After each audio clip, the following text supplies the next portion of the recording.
हाँ, नमस्कार भाइयों। आज का टॉपिक है chapter 2, role and responsibility of safety officer. Chapter 2 में बताया गया है role and responsibility of safety officer.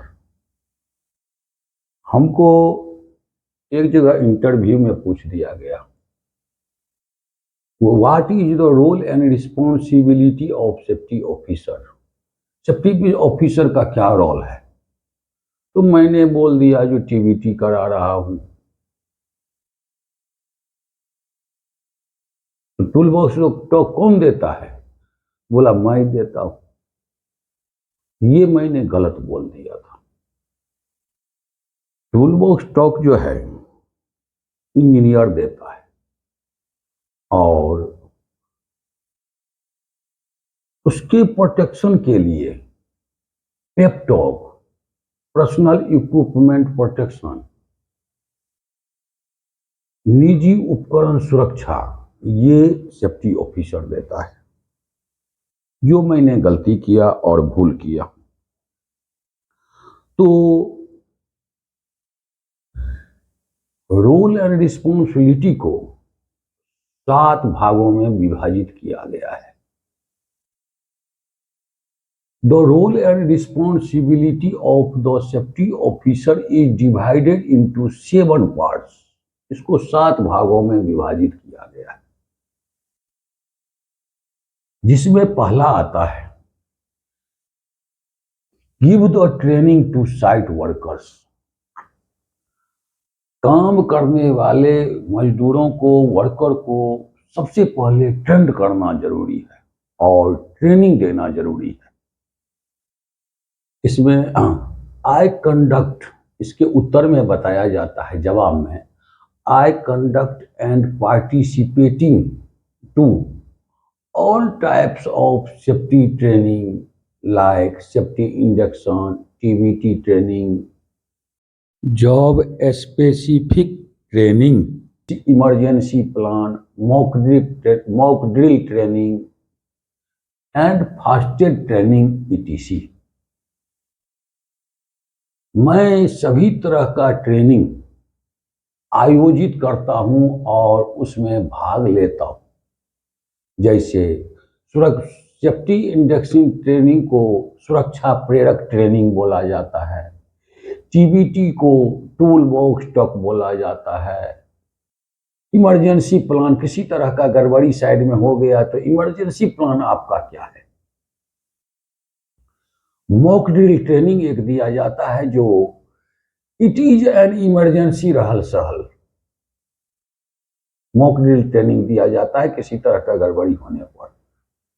वैसे इस सब को मैं विस्तार में आगे बताऊंगा,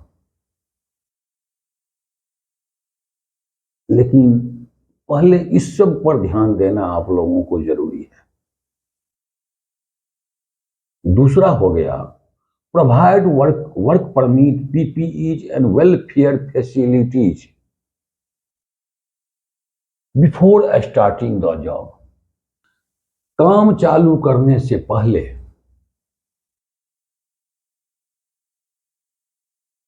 साइट पर काम चालू करने से पहले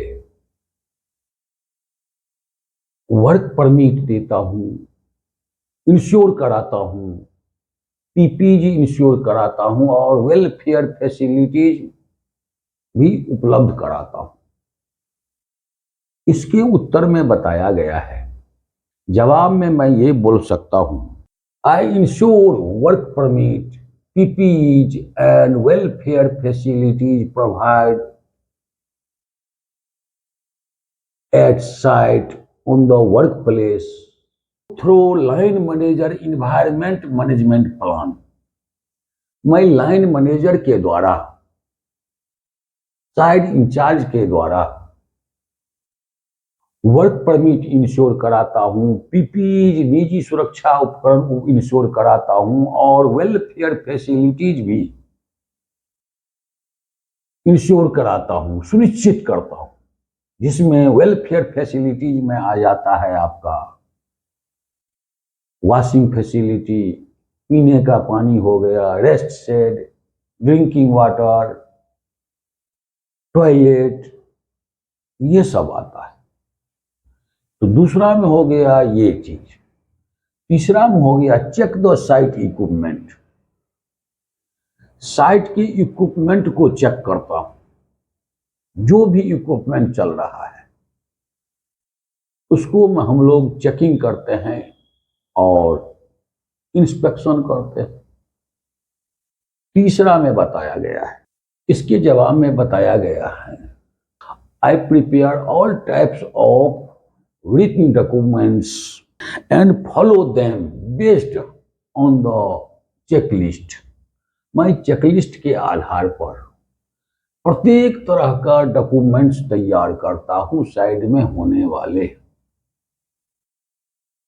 like GSA, lifting tools and tackles, risk assessment sheet, power tools, electrical equipment, lifting tools and tackles, mobile equipment, and working at height, and excavation, etc।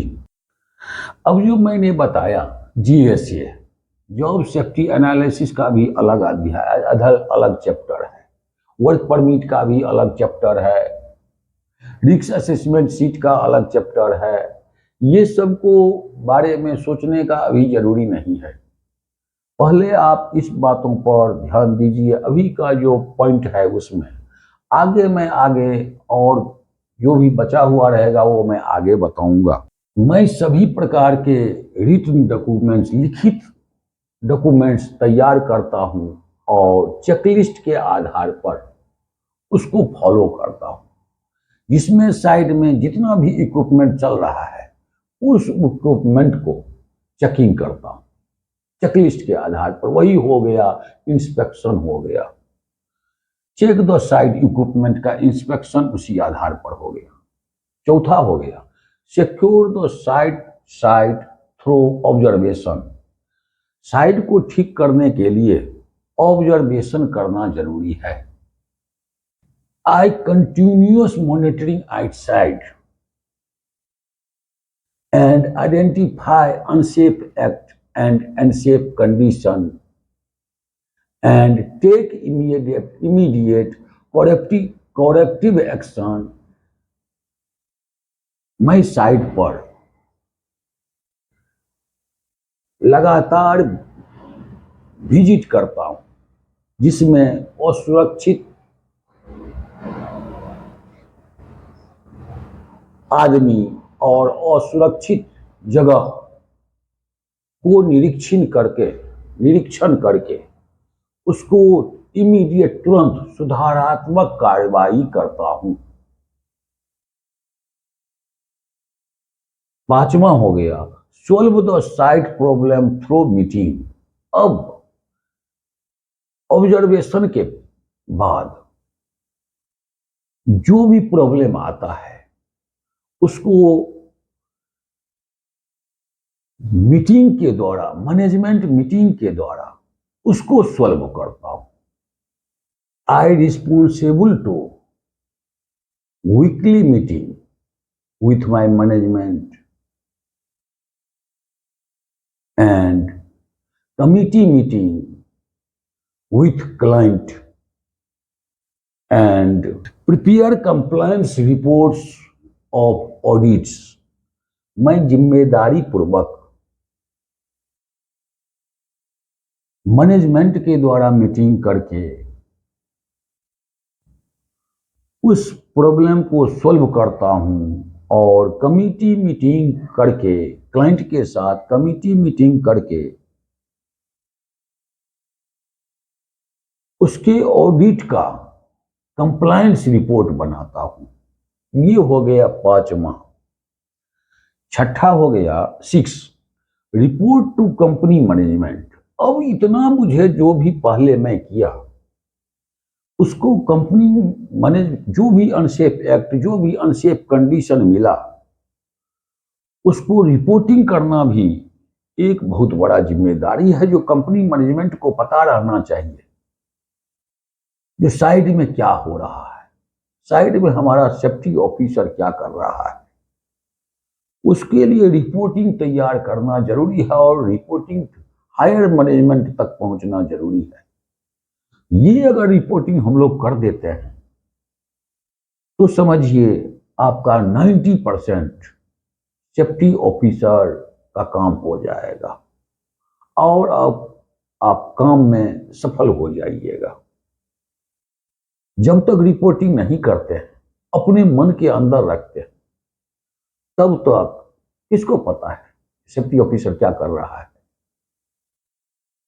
हर वक्त बैठा होगा। तो रिपोर्टिंग करना भी एक बहुत बड़ा काम होता है। रिपोर्ट टू कंपनी मैनेजमेंट को, आई investigate all types of accident, incident, near miss, dangerous occurrence, and inform to the company management about its CAPA, corrective action and preventive action। अगर आप रिपोर्ट हायर मैनेजमेंट को report करते हैं, जितना तरह का accident हुआ, इंसिडेंट हुआ, नियर मिस हो गया, घटना, दुर्घटना, निकट चूक और बड़ा दुर्घटना, उस सबको जो रिपोर्ट करते हैं, तो रिपोर्ट में उसका सॉल्यूशन भी बताना जरूरी है। कापा जो मैं बोल दिया, CAPA, कापा, कापा का मतलब होता है corrective action and preventive action. उसको आप करेक्टिव एक्शन क्या दे रहे हैं, उसको दुर्घटना के बाद क्या आप उसको सॉल्यूशन दे रहे हैं। हम लोगों का काम है सेफ्टी मैनेजमेंट को सलाह देना, assisted and advice to company management. Company management को मुझे दुर्घटना के बाद वाली स्थिति को भी सलाह देना है। और प्रिवेंटिव एक्शन, उससे पहले आपको क्या करना चाहिए, जो ये एक्सीडेंट जो हुआ वो नहीं होना चाहिए। तो सभी घटनाओं, दुर्घटनाओं, निकट चूक और खतरनाक घटनाओं को रिपोर्ट करता हूं, हायर मैनेजमेंट को, कंपनी मैनेजमेंट को रिपोर्ट करता हूं और उसके लिए सुधारात्मक कार्रवाई और निवारणात्मक कार्रवाई करता हूं। ये छठा हो गया, 6। 7 हो गया मोटिवेट टू द वर्कर्स। काम करने वाले वर्कर को मोटिवेट करना, इसमें आ जाता है I arrange motivational programme, safety competition like quiz, poster and slogan. मैं साइड पर वर्कर को जागरूक करने के लिए, मोटिवेट करने के लिए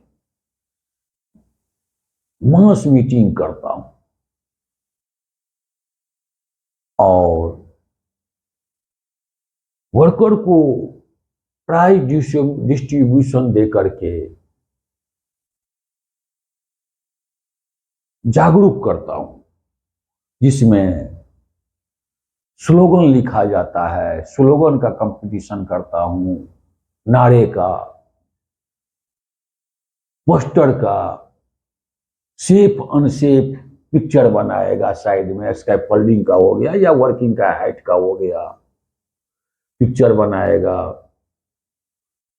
और तीसरा आ जाता है quiz, poster, slogan.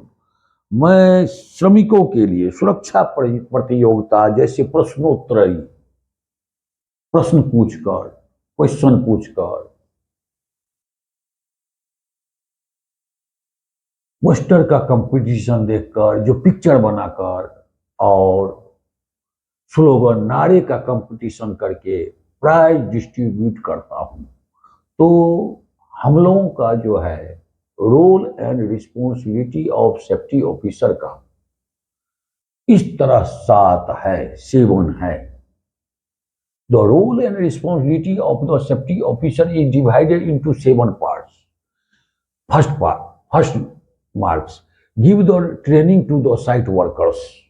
Second, provide work permit, PPEs and welfare facility before starting the work.